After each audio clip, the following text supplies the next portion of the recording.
Welcome back to the Summerlin Bobcast. I'm Emma and this is Brandon, and we're going to start off with the breakfast and lunch menu.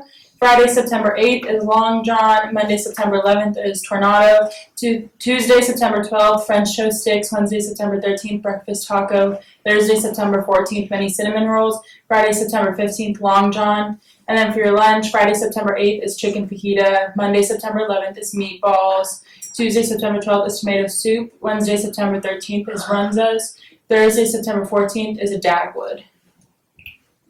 Don't know what a dogwood is. I guess we'll find out. Activity passes are available to purchase for adults and senior citizens. The cost for adults is $50 and senior citizens is $25. No family passes are available. Students who paid the $10 activity fee will be admitted into home games free of charge. This does not include tournaments, jamboree games, district or state games. And now for your high school news, they will be putting in an order for letter jackets. In order to have them by Christmas, they will have a deadline of October 10th. Please stop by Mrs. Van Erick's room and grab a form. Seniors, as you're getting ready for your senior pictures back, would you please send a photo to Abby Funk for the senior picture page? Junior High Book Club, any 7th and 8th graders interested in joining Junior High Book Club will meet on Friday, September 8th during junior high lunch. Grab your tray and come to the library. And then there will be a Bobcat meeting September 11th for the high school book club in the library. Daily quote: perfection is attained by slow degrees, but requires the hand of time. September 13th, no school for pre-K to 6th grade. 14th, individual school pictures for pre-K to 6th grade with a 1:30 dismissal. September 18th, we have the homecoming week. Elementary dress-up days will be announced. September 27th, Miles of Smiles. And if any 7-12 band or choir members would like a yard sign, contact Ms. Heidolf by Friday.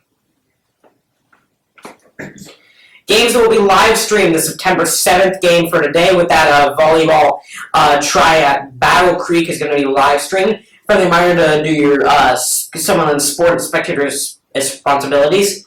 Thursday, September 7th, today, we got the volleyball try at Battle Creek. Cross country is going to be at Butte Golf Course at 4:30. Skipping ahead to Saturday the 9th, we have JV volleyball at O'Neill at 9 a.m., St. Mary's versus Neely Oakdale, and Game 2 is going to be Neely Oakdale versus Summerlin. Game 3 is going to be Summerlin versus Niobrara Verdigris. Summerlin is going to be the home team for that game. Game 4 is going to be St. Mary's versus Niobrara Verdigris. Varsity volleyball on Saturday also at Creighton, 9:15. We have Creighton versus Hartington Newcastle, 10:30 Summerlin versus West Holt. 11:30 Creighton versus West Holt, 12:30 Summerlin versus Hartington Newcastle, 1:30 Hartington Newcastle versus West Holt, 2:30 Creighton versus Summerlin. For Monday, September 11th, it's going to be junior high and JV at 4, B team followed by the A team. Junior high football at 5:30, JV volleyball at 5:30. JV football at 7, and that's going to be at Pope John. Tuesday, September 12th, West Holt Range judging. Varsity volleyball at Creighton. At 6 o'clock, we got Boyd County versus Summerlin. 7 is going to be Summerlin versus Creighton with a school board meeting at 5. For Wednesday, the 13th, you're going to have no school for pre-K to 6th grade, and early dismissal at 1:30 for 7 to 12. Parent-teacher conferences from 3 to 7. Thursday is going to be all pre-K in the morning. Yeah, that's all it says. 8:30 is going to be pre-K to 8th grade, pre-K to 6th grade pictures. Early dismissal at 1:30 for K to 12. Parent-teacher conferences at 3 to 7. And senior parent meeting at 6:30. Friday, September 15th is going to be cross-country at O'Neill, football at Lutheran High Northeast, and conference passes will not be accepted for the Lutheran High game. Thank you for joining the Summerlin Bobcast. Stay tuned for Barrett Sports Segment, Season 3, Episode 3. Hello, Summerlin. I'm Barrett with the Summerlin Bobcast Sports segment, and this week we got another good segment lined up. We got Weekly Review, we got Top 10, we got Husker Hour, and we got Game Time. So let's waste no time and let's get right into the first segment of the week, which is Weekly Review.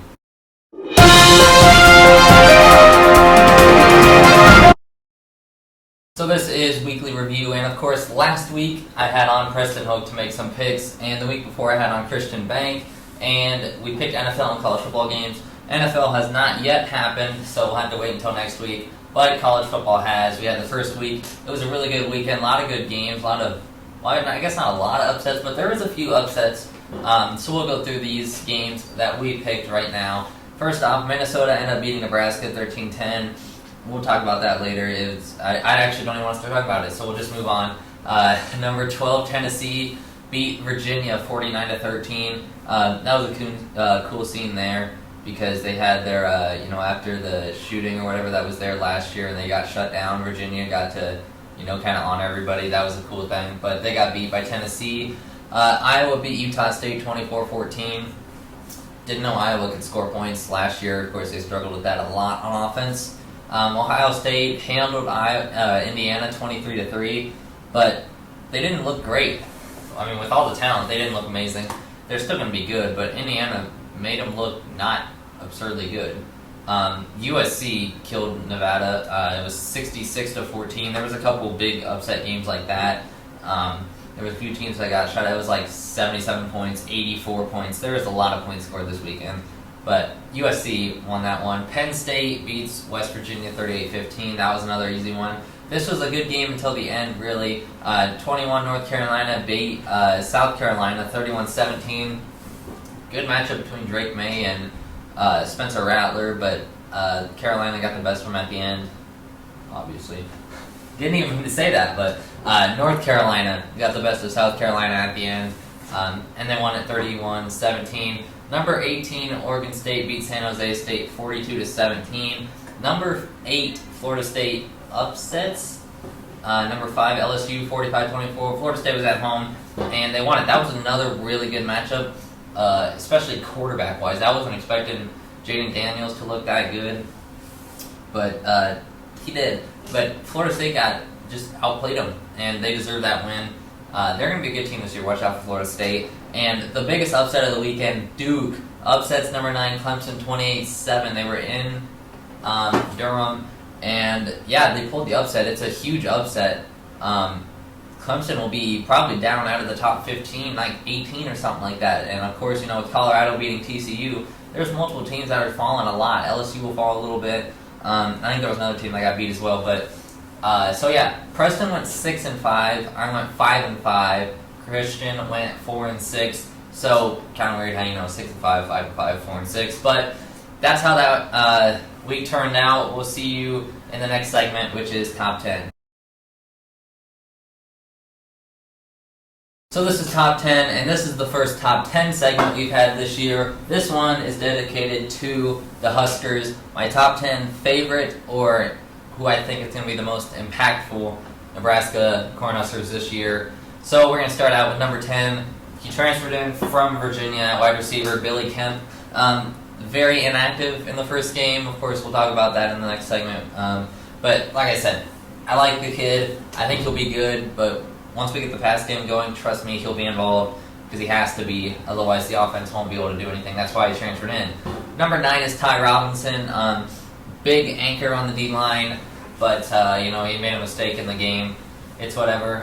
Did that cause us to lose the game? Probably not, but did it help? Also not. So, he made a mistake, but he's a big leader on the defense. We need him. Number 8 might be surprising to a lot of people. Ramir Johnson. They need to use him so much more. He's so good. Kick return game, even just like a receiving back or even just a quick back out of the backfield. He's so fast. Use him on like a bubble screen or something. I don't know. They need to get him involved. He's so good. They need to try at least because he's been with the team how many years? 4 or 5 years? And they don't really ever use him, but they always talk about him. So I think use him more. He's a very good player.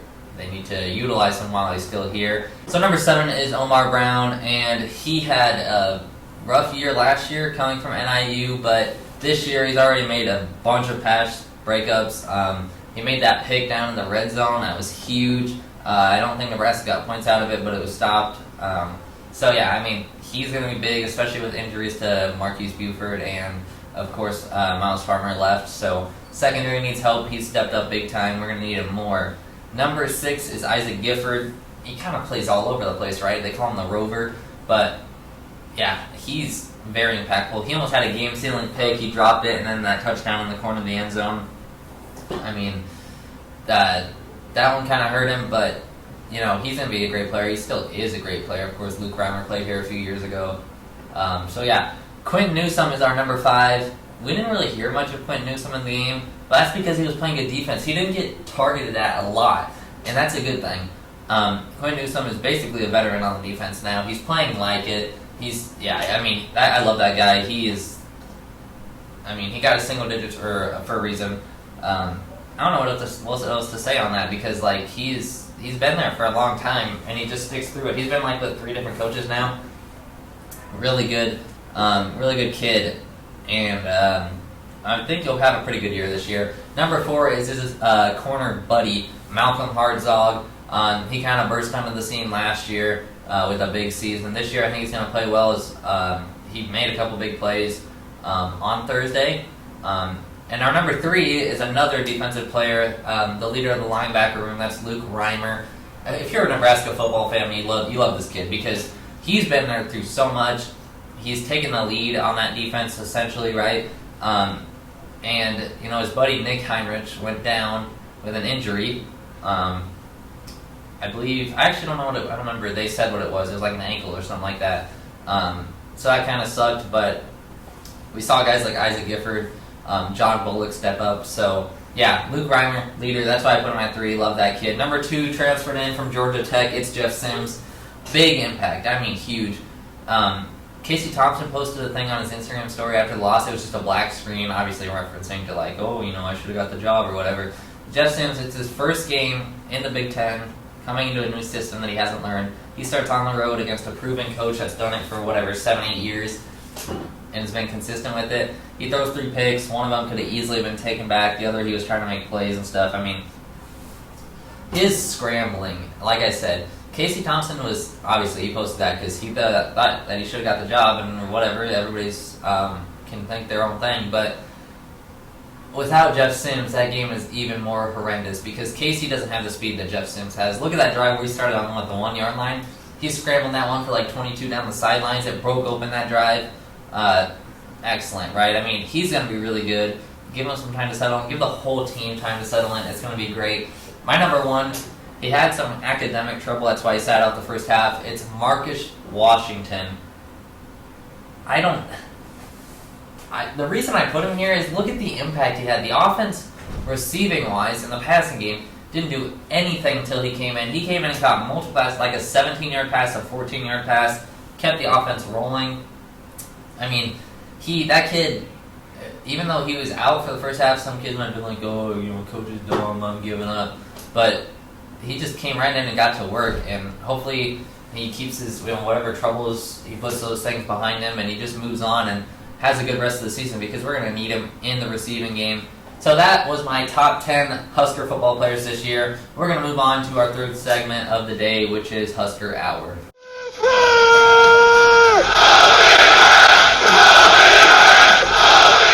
So this is Husker Hour, and of course, this is where we talk everything Husker football. So I'm just going to start by saying, wow, it looked like the same team, but I'm not going to go with that this entire year. That's what I thought right after the game on Thursday, all through Friday, a little into Saturday, and then I watched Colorado play, and they looked really, really good. My goodness. Shedeur Sanders, Travis Hunter, their running back, true freshman, ran for like 180, 4 touchdowns. Wow. Against TCU, runner-up last year in the national title game. And they upset them. It's just, wow. Shedeur threw for over 500 yards. Travis Hunter played offense and defense. Can Matt Rule get his guys focused on that? Absolutely.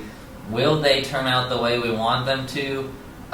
Maybe not, but I don't think it'll be a blowout. I don't even really want to talk about the Minnesota game because it's like, it just makes you mad to go back and think about everything that happened and the things that have happened in the last couple of years and the similarities. I mean, look at the penalties, look at the bad calls, look at the offensive play selection, look at the picks thrown, just the random luck the other team gets, barely dragging a toe on a ball that was overthrown out of bounds, the broken coverage and defense on the most important play of the drive. It just makes you mad to think about, so we're just going to forget that it happened. Start 0-1, you can still get a bowl game this year, but as I said at the beginning of the season, my aspirations, my goals might have been 6 wins, 7 wins for this team, but Matt Rule is not known to do that. He is a rebuild guy, right? He starts off 1 or 2 wins, and then in the next 2 or 3 years, he's got him to 10 wins going for the conference. So Will that happen in Nebraska? Maybe, maybe not. But you got to believe in what he's done. At least 2 other schools, right? And we don't care about the NFL. That's completely different. That's a whole different system, players, skill level, all of that. College football has changed since he's been coaching, but I believe in him. I believe that we're going to still make a bowl game. I think we can. It starts this weekend, obviously. Big noon kickoff again. We got the whole crew down there to get ready for that game. It's going to be a rough environment. If the defense played like they did, I think we can keep it close because TCU's defense didn't look that good.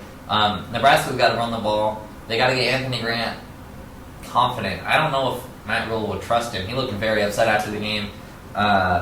You got to get Gabe Ervin the ball more. You talk about him all offseason. You talk about the fullback all offseason, then not use it. Billy Kemp came in and did nothing. Ty Robinson, bad mistake on defense, really bad. Otherwise, the defense didn't look too bad, right? They held Minnesota to, nothing, right? I mean, 3 picks. They were in the red zone a bunch of times, and they held them. They had a pick. They ended up having that 1 sack that pushed them out of field goal range. I mean, it's just... The defense still looks really good. They deserve those black shirts, the single digits. We hope the offense actually shows up because we're going to need them against Colorado because it's going to be a shootout. Can't expect the defense to hold every team we play to 13 points and not win the game. So, maybe Jeff Sims won't throw 3 picks, but honestly, the Colorado defense didn't look great, but it didn't look terrible either. So, they weren't great against the run. If the O-line works, I mean, it's a rough one because Nebraska football is so frustrating to watch, and you still watch it because you're a Nebraska football fan. So, of course, you're going to watch the game, but it's like, if they can keep it close, I'll be happy. If he can win, huge. He would go on to Colorado, win that.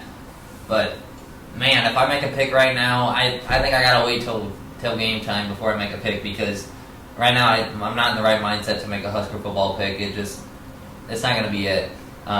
So basically, I just use the segment as a little rant session to just go on about Husker football because why not? So we're going to get on to our final segment of the day, which is game time.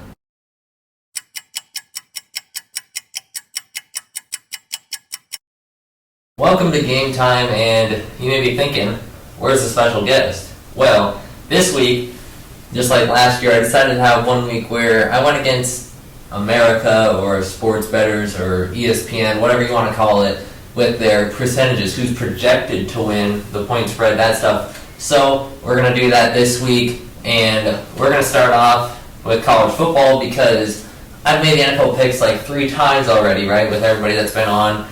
So I'm not going to pick those games again, but next week in Weekly Review, when we actually get the final scores for those, we'll go through everybody, and we'll go through the projected who's going to win, and see if they projected, sports bettors and the projected line, everybody that does that, if they get those right, and if I get these college football games right. So we're going to start off Illinois and Kansas, which is an interesting game because Illinois is a Big Ten school, obviously, but they didn't look great, and Kansas didn't either. I'm going to take Illinois probably by 7. So that's that one. Number 13, Notre Dame playing NC State. This game, I feel, is a trap game for Notre Dame. They've had 2 easy ones, right? They played in Dublin in week 0. They won last week. So now they play NC State and Devin Leary, obviously. That NC State team doesn't look that bad. I think Notre Dame wins, but I'm going to say by 10, maybe even a touchdown. That game's going to be a good game to watch, so make sure you tune in that one. I think Notre Dame wins it. Like I said, that's a trap game for them. They got to be ready because they might lose that game and stop their undefeated streak, which would only be 3-0 at this point, but that's still a good start for them. Number 12, Utah playing Baylor. This one again, man, I'm going to pick Utah. Obviously, I believe last week their quarterback Cam Rising was out. They've had to deal with that a little bit of injury, obviously, since the ACL terribly back in the Rose Bowl last year.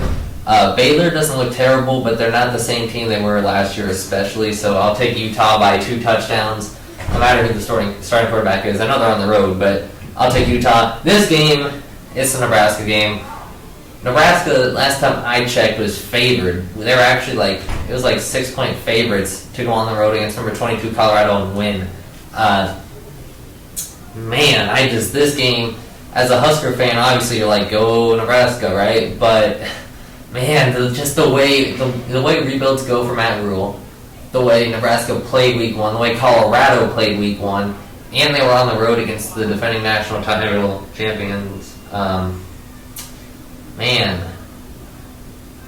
Sorry, the national, I said that wrong. Colorado played TCU, the national champion runner-up, not the national championship winner, the runner-up. But either way, they looked great. Nebraska didn't. For the sake of me picking a good game, I'm going to still take Nebraska. I can't take myself, because here's the thing, right? If I pick Nebraska and Colorado wins, it's like, well, that kind of always happens, right? You pick Nebraska because you're a Nebraska football fan, and if they win, they win. If they lose, they lose. But if you don't pick Nebraska and you happen to get it right, then you're like, oh, well, you're a traitor, right? You didn't pick Nebraska. And if they ended up winning and I didn't pick them and it's an upset, man, I feel terrible. So give me Nebraska by 3. I think the defense has to play great, great to stop Shadeur. Obviously, that whole offense, really. Their defense didn't look amazing, and I think Nebraska's run game can exploit them. And hopefully they get Billy Kemp involved. Obviously, IGC is now out with a torn ACL, so that really hurts the receiving game. But, we saw Alex Bullock step up. We know those younger guys, so hopefully some of those guys start playing, and they start getting, maybe the tight ends working, like Fedoni and Borkature. They didn't get any touches really at all. So I'll take Nebraska by 3 in that one. Number 20, Ole Miss, and number 24, Tulane. I'm going to take, not really an upset, I'm going to take Tulane at home. They look good the last couple of weeks, and Ole Miss was 22, they moved up to 20, but I'll take Tulane in this one. I'll take them by a touchdown. I think Tulane gets it done. That home crowd. This team hasn't been great in the past years, but they've finally gotten to a point where they're ranked and they're getting some respect. Watch out, that crowd will be going. I think Tulane wins. Number 23, Texas A&M playing Miami. This one, I think Texas A&M wins. I mean, I saw a thing, Miami is missing their starting corner. If he got injured or something, he's out. So I'll take A&M on the road to go down in Miami, win that. I believe they can. So start Texas A&M off pretty good. Number 25, Iowa and Iowa State is a really interesting one too, because last week Iowa played Utah State. They only put up 24. I'm picking Iowa State at home. It's the Iowa rivalry. And Iowa's barely ranked, right? Iowa didn't look great against Utah State. I'm going to take Iowa State at home. Iowa, they've struggled to score points. They struggled last year. They struggled again this year so far. So give me Iowa State at home in that one. SMU playing number 20, Oklahoma. Oklahoma should kill them. I'm not even kidding. It shouldn't be close. And they're at home. Give me Oklahoma by at least 3 touchdowns. Number 11, Texas. Number 4, Alabama is such a good game. I'm gonna take Alabama at home, but it's gonna be by like some weird number by 4 or something like that. Like a 2-point conversion is gonna put them up instead of being up 3, up 4. So I'm gonna take Alabama in that one. It's gonna be 24-20, something like that. Texas, watch out for them. Texas could be good if they pulled this upset. Texas could really be good. That would kill Alabama's hope for anything this year. So that's a huge game. I think everybody that loves college football will watch that game. Finally here, number 13, Oregon playing Texas Tech. I'm going to take Oregon. They put up, 84 points against, who they play? I don't remember. But Texas Tech hasn't looked bad. Under Leary, obviously, but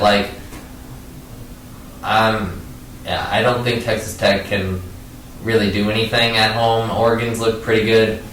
Watch out! It won't be an 84-point score from Oregon, but they'll put 30-something on Texas Tech. They'll win it by 2 touchdowns, I say. So that's gonna do it for this week's Game Time. It's a little bit different. We'll get back to normal next week, but as always, I want to test this out, see how good I was against those sports bettors and everything like that. So I hope you enjoyed this episode, and we'll see you next time. Thanks for tuning in to today's Summerlin Bobcast.